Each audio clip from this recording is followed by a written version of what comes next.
Hello दोस्तों, course और career के वीडियो में आपका एक बार फिर स्वागत है। आज के इस वीडियो में हम बात करने वाले हैं एक डिफरेंट टॉपिक पे। टॉपिक बहुत ज़्यादा इंटरेस्टिंग होने वाला है क्योंकि हर कोई चाहता है कि अपनी प्रॉपर्टी को ज़्यादा से ज़्यादा बढ़ाए और कुछ ना कुछ ऐसे सोर्सेज डेवलप करे जिससे कंटिन्यूअसली कुछ अर्निंग जनरेट होती रहे, जिसको हम बोलते हैं पैसिव इनकम। तो आज के वीडियो में हम बात करेंगे किस तरीके से इस बुक के थ्रू इस राइटर ने जो इंपॉर्टेंट चीज़ें बताई हैं उन पर हम यहाँ डिस्कस करने वाले हैं। बुक का नाम है, मे बी आप में से बहुत सारे लोगों ने हो सकता है इस बुक को पढ़ा हो। अगर आपने नहीं पढ़ा है तो इस बुक के बेसिस पे हम यहाँ पर 3 वीडियो डिस्कस करेंगे। अगर आप तीनों वीडियो को सुन लेते हैं तो डेफिनेटली आप कंप्लीट वीडियो जो बुक है उसका एंजॉय कर सकते हैं। अगर आपको लगता है कि बुक को फिर भी डिटेल में पढ़ना है तो आप इस बुक को डिटेल में भी पढ़ सकते हैं। तो इस बुक का नाम है the richest man in Babylon, यानी बेबीलोन का सबसे अमीर आदमी। इस बुक के जो राइटर हैं जॉर्ज एस क्लेसन। राइटर ने बहुत ही अच्छे अंदाज से इस बुक को लिखा है और इस बुक में जिस पर्सन के बारे में डिस्कस किया है, बेबीलोन का सबसे अमीर आदमी, उसका नाम यहाँ पर है अर्कत। अर्कत के बारे में कुछ इंपॉर्टेंट फैक्ट थे जो यहाँ पर बताए गए हैं। किस तरीके से अर्कत अपने स्टार्टिंग टाइम में एक बहुत ही सिंपल आदमी हुआ करता था, बहुत ही सिंपल, और उसके बाद धीरे धीरे उसने पैसा कमाना शुरू किया। किस तरीके से उसने पैसे कमाया, उसको सेव किया और सेव करने के बाद कई जगह ऐसा हुआ कि उसने उस प्रॉपर्टी को गलत जगह इन्वेस्ट कर दिया। तो इससे उसको ड्रॉबैक भी मिले हैं, कई सारी चीज़ें फेलियर भी मिली हैं। हर एक चीज़ को उसने अपने एक्सपीरियंस के थ्रू यहाँ पर दिखाया है, बताया है। तो इस अर्कत के थ्रू हम इस पूरी बुक को यहाँ पर समझेंगे। लेकिन ये फर्स्ट वीडियो है जहाँ पर हम बात करने वाले हैं किस तरीके से हम अपने बटुए को भारी करें। भारी करने का मतलब होता है हम अपनी प्रॉपर्टी को किस तरीके से बढ़ा सकते हैं। उसके यहाँ पर 7 इलाज हैं। मैं यहाँ पर 7 के 7 इलाज यहाँ पर डिस्कस करने वाला हूँ। जैसे मैंने इस बुक को पढ़ा है, सेम यहाँ पर इम्पॉर्टेंट पॉइंट है। मुझे लगता है कि हम सबको ये पता होना चाहिए अगर हम भी अपने बटुए को, अपने बैंक बैलेंस को, अपनी प्रॉपर्टी को बढ़ाना चाहते हैं। तो पहला पॉइंट यहाँ पर हम यहाँ समझेंगे। पहला पॉइंट है अपने बटुए को मोटा करना शुरू कर दें। अपने बटुए के मोटा करने का मतलब है जो भी आप अपनी प्रॉपर्टी है उसको कैसे बढ़ा सकते हैं। मान लीजिए कि आप एक महीने में 1 लाख रुपए कमाते हैं और आप उन 1 लाख रुपए में सेविंग 0 करते हैं, मतलब 1 लाख कमाए 1 लाख खर्च हो गया, तो आप कभी भी अमीर आदमी नहीं बन सकते। आपको क्या करना है, उसमें से 10%, कम से कम 10% आपको सेव करना है। और वो सेव कैसे करने के बाद उसको कहाँ लगाएंगे वो भी हम यहाँ पर सेकंड पॉइंट पर डिस्कस करेंगे। तो पहला पॉइंट है कि आप अपनी अर्निंग का 10% सेव जरूर करें अगर आप अपनी बटुए को भारी करना चाहते हैं। दूसरा रूल जो बहुत ही ज़्यादा इंपॉर्टेंट है, इसको हम कह सकते हैं सेकंड इलाज करें कि अपने खर्चों पर नियंत्रण करें। मतलब खर्चे आपको जो भी हैं, जो बेसिक खर्चे हैं वो तो आपको करने ही करने हैं, लेकिन फिर भी कोशिश करें कि आप अपने खर्चों को नियंत्रण करें। नियंत्रण करने का मतलब यहाँ पर इन्होंने एक बात कही है कि आप जो भी पैसा, हर एक सिक्के का 100% यूटिलाइज करना सीखें। आपने मान लीजिए 100 रुपीज़ खर्च किए तो आपको वो वसूल करना आने चाहिए। 100 रुपीज़ कैसे वसूल करनी है, फुली आप उसको यूज करें और कहीं पर भी यूजलेस चीज़ों पर पैसा वेस्ट ना करें।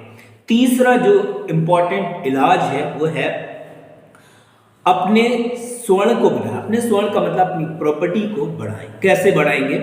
सबसे इजी तरीका, जो आपने उधर 10% सेव किया है उस 10% को इन्वेस्ट करना शुरू कर दें। जब उस 10% को आप इन्वेस्ट करेंगे तो वही आपकी संपत्ति, वही आपकी प्रॉपर्टी बनाएगा। बाकी का जो 90% है जिसको आप खर्च कर रहे हैं उससे आपकी संपत्ति नहीं बनेगी। तो जो आपने सेविंग किया है उसी को आप इन्वेस्ट करें। तो यहाँ पर आपको समझना है, इन्वेस्ट करना है और उसको कहीं ना कहीं काम पे लगा देना है। पैसे को भी हम काम पे लगाते हैं। मान लीजिए आपने 10% सेव किया और उसको इन्वेस्ट कर दिया तो वो आपके लिए कहीं ना कहीं प्रॉपर्टी बना रहा होता है, काम कर रहा होता है। पॉइंट नंबर 4 की अगर हम बात करें, जो भी आपने प्रॉपर्टी सेव की है, जो आपने इन्वेस्ट किया है, उसको नुकसान से बचाना है। आपको नुकसान से मतलब है कि सपोज करो आपने 1 लाख रुपीज़ कहीं इन्वेस्ट किया। अब वो 1 लाख रुपीज़ आप इन्वेस्ट कर रहे हैं तो आपको ये पता होना चाहिए कि वो 1 लाख मेरा सेफ है। उसमें प्रॉफिट कितना हो रहा है, कितना लॉस हो रहा है, डजेंट मैटर, लेकिन जो आपने इन्वेस्ट किया है 1 लाख रुपीज वो आपका सेव रहना चाहिए। अगर आप ऐसा इन्वेस्ट करते हैं तो मुझे उम्मीद है कि इसमें आपको कोई दिक्कत नहीं होने वाली है। तो अपना जो प्रिंसिपल अमाउंट है उसको आप जरूर सेफ रखें। किसी भी हाल में जहां पर भी आपको इन्वेस्ट करना है, ये पहले चेक करना है कि जो आप प्रिंसिपल अमाउंट लगा रहे हैं कि वो आपकी सेफ रहेगी या नहीं रहेगी। अगर सेफ नहीं है, आपको रिस्क लगता है, तो प्रिंसिपल अमाउंट को उसमें नहीं लगानी है।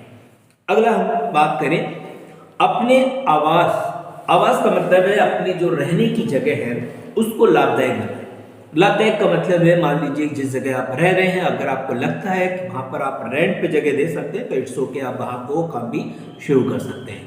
या आपको लगता है कि रेंट पे जगह नहीं है, कुछ कॉमर्शियल बिल्डिंग आपने बनाई है, उसको आप रेंट पे दे सकते हैं, तो इस तरीके से भी आप काम कर सकते हैं। ये बहुत ज्यादा इफेक्टिव रहता है, यहां से भी आप पैसिव इनकम जनरेट कर सकते हैं। तो रेंट दे सकते हैं या कोई कमर्शियल बिल्डिंग है, आप उसको रेंट पे देके वहां से पैसा बना सकते हैं। अगर हम बात करें 6 नंबर की, जो 6 नंबर पे हमारे आता है कि भविष्य में जो आपकी इनकम है, फ्यूचर में इनकम के जो सोर्स है वो आपके डेफिनेट होने चाहिए, निश्चित होना चाहिए कि यहाँ से आनी इनकम है। फॉर एग्जाम्पल आपने कुछ प्रॉपर्टी लिया, उस प्रॉपर्टी को रेंट पे दे दिया, तो ये पता है कि वहां से रेंट आना ही आना है, दैट्स क्लियर।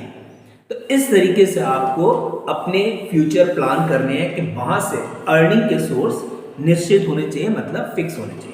हो सकता है कि आपने जमीन खरीद लेनी है, हो सकता है आपने कोई कॉमर्शियल बिल्डिंग, हो सकता है कोई ऐसी बिल्डिंग जिससे आपको रेंट आ रहा हो, तो इस तरीके से आप काम कर सकते हैं। अगला जो लास्ट पॉइंट है वो है हमारा कि अपने कमाने की क्षमता को बढ़ाएं। कमाने की क्षमता का मतलब है कि अगर आप इस समय 1 लाख रुपए कमा रहे हैं तो धीरे धीरे आपकी अर्निंग के जो सोर्स है वो बढ़ने चाहिए, आपकी कैपेसिटी बढ़नी चाहिए कि डे बाय डे आपको ये लगना चाहिए कि हाँ आप कहीं ना कहीं इंक्रीमेंट कर रहे हैं अपनी अर्निंग में। तो अर्निंग के सोर्स आपको बढ़ाना है। अर्निंग के सोर्स बढ़ाने के लिए आपको फोकस करना है लर्निंग पर। जितना ज़्यादा आप स्किल में इंप्रूव करेंगे उतना ज़्यादा आप अर्न कर पाएंगे। तो ये 7 आपके इलाज है अपने बटुए को भारी करना है। अगर आप भी चाहते हैं कि आपका बटुआ भारी हो और बहुत सारा प्रॉपर्टी हो, तो आपको इन 7 रूल में याद रखनी है, फॉलो करना पड़ेंगे। रिचेस्ट मैन इन बेबीलोन, ये बहुत अच्छी बुक्स है, अगर आप चाहें तो इस बुक को पढ़ सकते हैं। अगर आपको लगता है इस बुक के बारे में कंप्लीट इंफॉर्मेशन बहुत शॉर्ट में चाहिए तो हमारी ये तीनों वीडियो आप देख सकते हैं, इसमें आपको कंप्लीट इंफॉर्मेशन मिलेगा। अगली वीडियो में हम डिस्कस करेंगे स्वर्ण के 5 नियम, यानी प्रॉपर्टी के 5 ऐसे नियम जो बहुत ज्यादा इंपॉर्टेंट है और सब पे लागू होते हैं, किस तरीके से प्रॉपर्टी बनती है। अगर आपको वीडियो अच्छा लगा हो तो लाइक जरूर करिएगा, शेयर करिएगा और चैनल को सब्सक्राइब करना बिल्कुल नहीं भूलिएगा। Thank you, thanks a lot.